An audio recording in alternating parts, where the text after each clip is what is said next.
The stuff that I'm doing right now is almost all. I guess all the pieces are going to have a window, the central window. And a lot of the stuff I've been thinking about and reading about has to do with consciousness and where that comes from.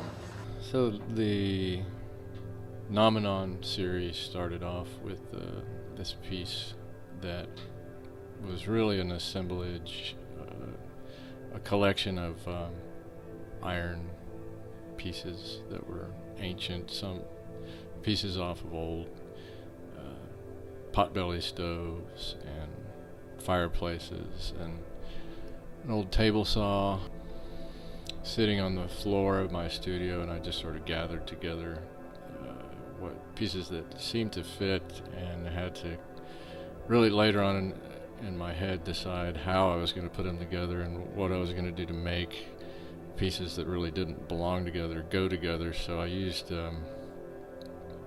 ipe, which is a really nice wood, and a lot of the iron parts had to be shaved and cut and welded to really give it, the impression that they did belong together. And that's sort of something that I do with most of my work, is trying to give the idea that this is not a group of found objects. This is one weird thing that you found in the mad scientist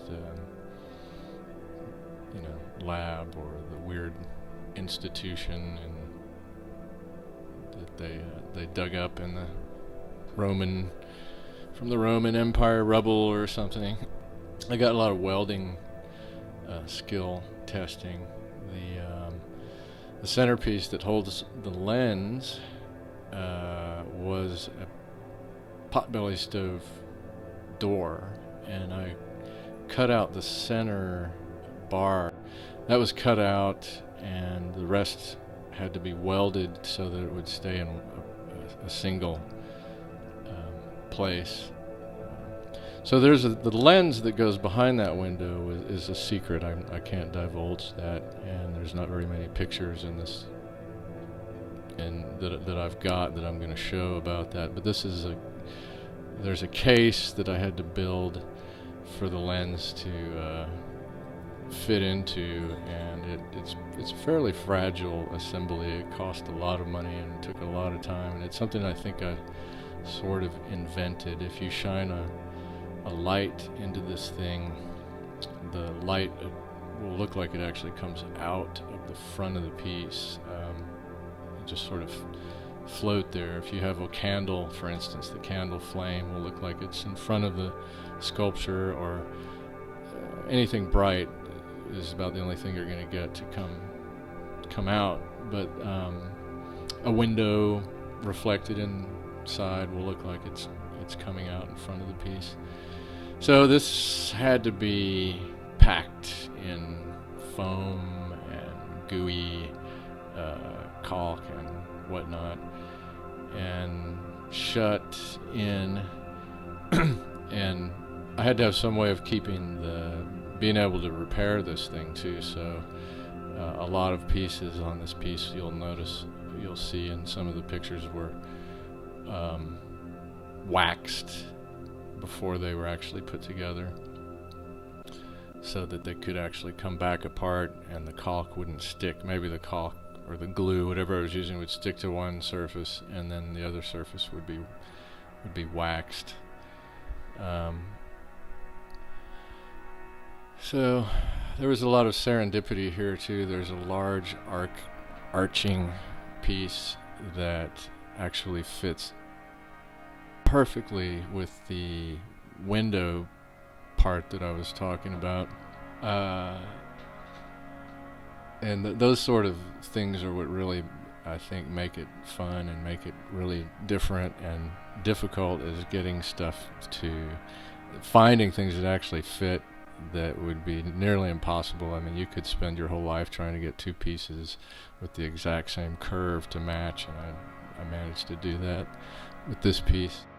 Initially, I had old rusty iron, and just to make sure everything sort of matches, I go ahead and usually I'll clean up the metal with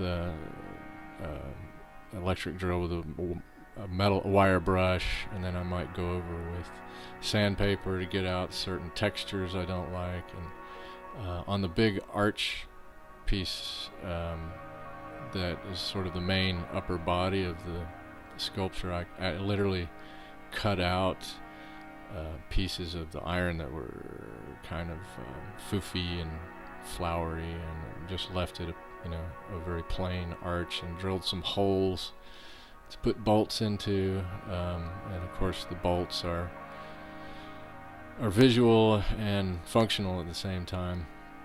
So the iron is all polished up in a lot of pictures. You'll see a lot of the texture has been ground off, and you've got this nice shiny pretty thing. It was actually really hard to bring it back, not physically hard to bring it back to a rusty beat up look, which is difficult on my psyche to take something that was so polished and pretty and shiny and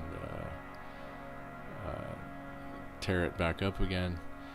So then the other thing about this particular piece, Noumenon, is I didn't want it to just look rusty. I wanted it to look like the way the way a swing set looks when kids have run their hands on the pole 8 million times, over the last 30 years, and you see this magnificent shiny rust, where the metal looks polished but yet rusty, and that was really hard to do.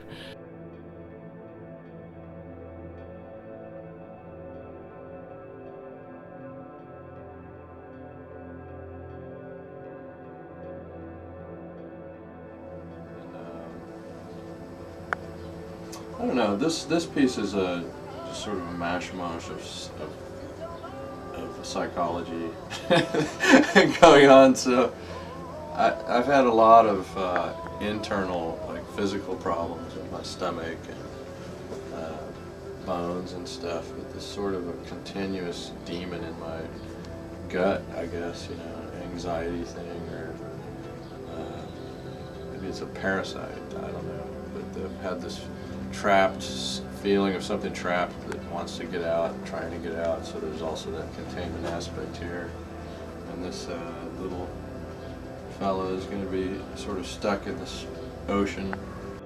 Anyway, when I cut the dolphin, I wanted him to look like he was swimming in a sea of this iron, and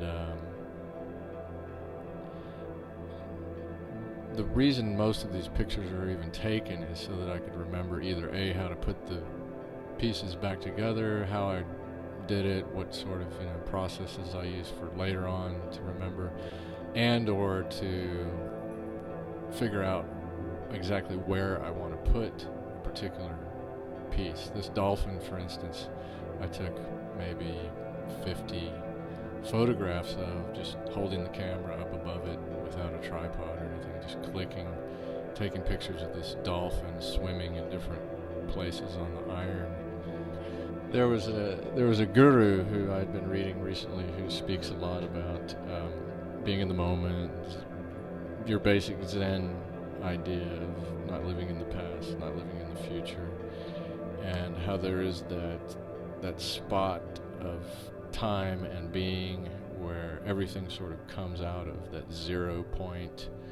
There was a philosopher, Immanuel Kant, who came up with the term Noumenon, basically meaning, from his perspective, meaning an object as it is in itself, just prior to being described or being judged or being even thought about, just the way things are. That state translates into pure awareness, from at least from what I gather and how I've translated, and how this other writer, Ramesh Balsekar, who's a living guru and living in India,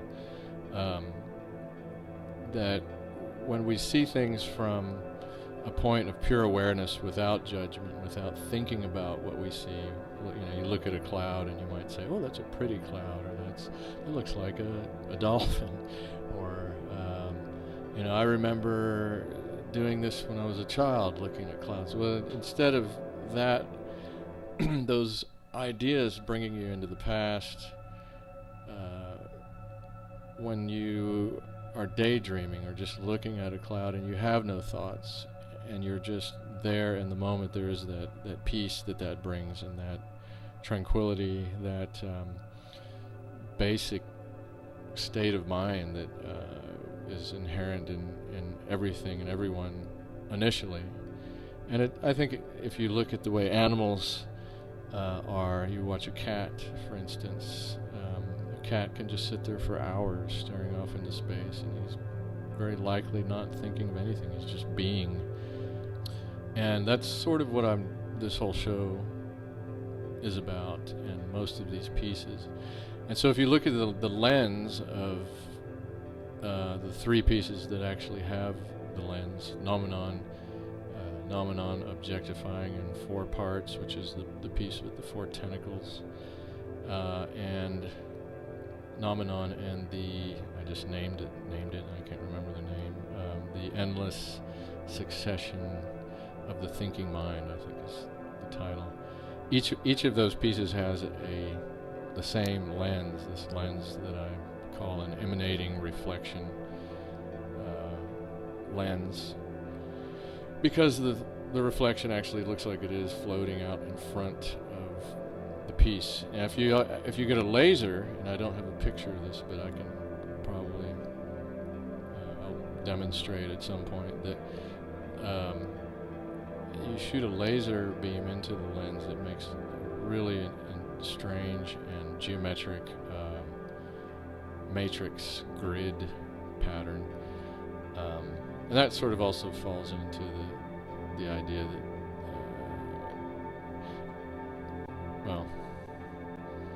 that any reflection that goes into the lens goes in and sort of repeats ad infinitum and comes out also from this sort of 0 point that I'm referring to as Noumenon.